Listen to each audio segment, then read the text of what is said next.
اور سینے پر ایک بھاری پتھر رکھ دیتا اور کہتا کہ جب تک تم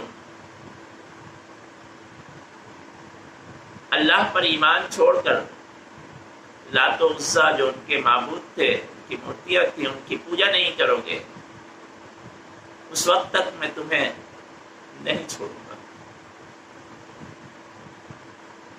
حضرت بلال تکلیف سے کراہتے اور آپ کی زبان سے عہد عہد کا کلمہ ادا ہوتا، تو اس سے ایسا پتہ چلتا ہے کہ یہ سورہ اس ابتدائی دور سے پہلے ہی نازل ہو چکی تھی، تبھی تو یہ لفظ لوگوں کی زبان پہ جاری ہو جاتا تھا۔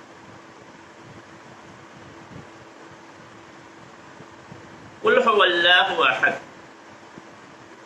کہہ دیجئے وہ اللہ ہے، اکیلا اور یکتا، کوئی اس کا پارٹنر نہیں، کوئی اس کا شریک نہیں۔ یہ کس سے کہا جا رہا ہے؟ کہہ دیجئے اللہ کے نبی صلی اللہ علیہ وسلم سے کہا جا رہا ہے کہ آپ لوگوں کو کہہ دیجئے، بتا دیجئے کہ وہ اللہ ایک ہے، اکیلا ہے، کوئی اس کا پارٹنر نہیں۔ سے از اللہ the one and only،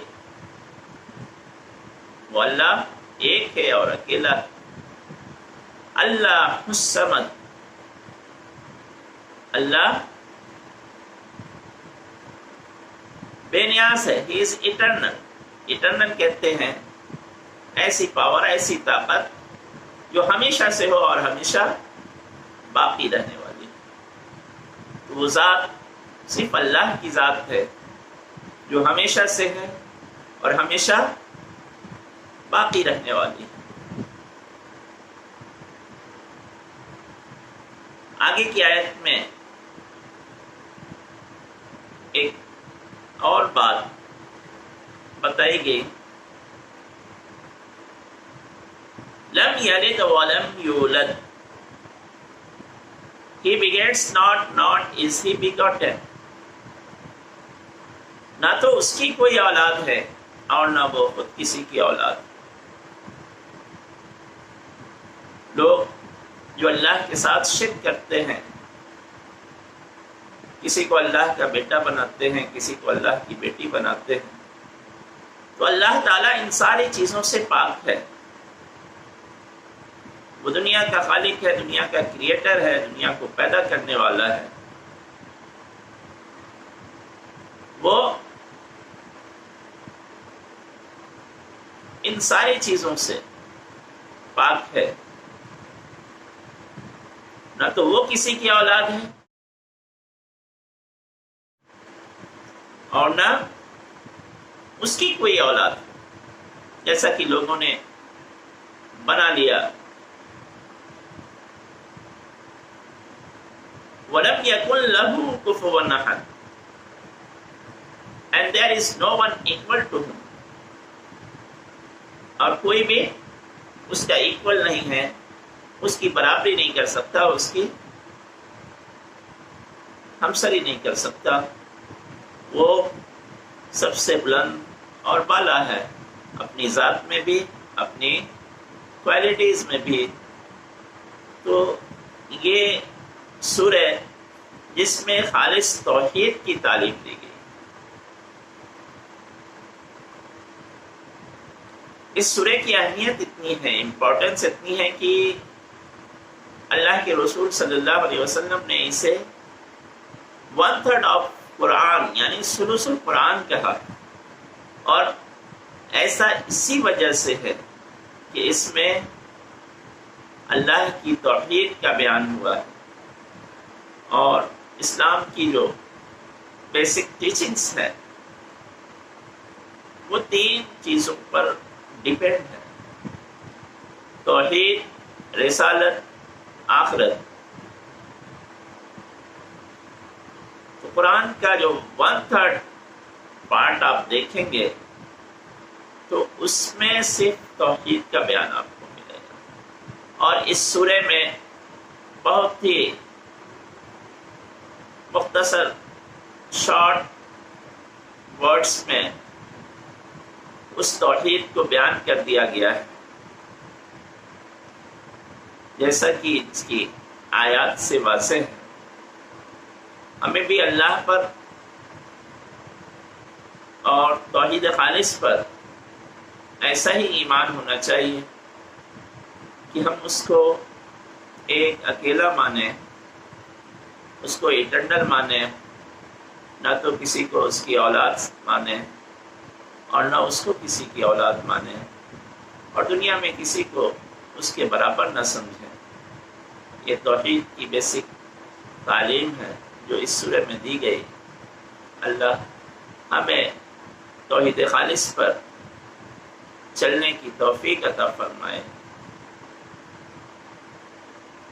Thank you very much.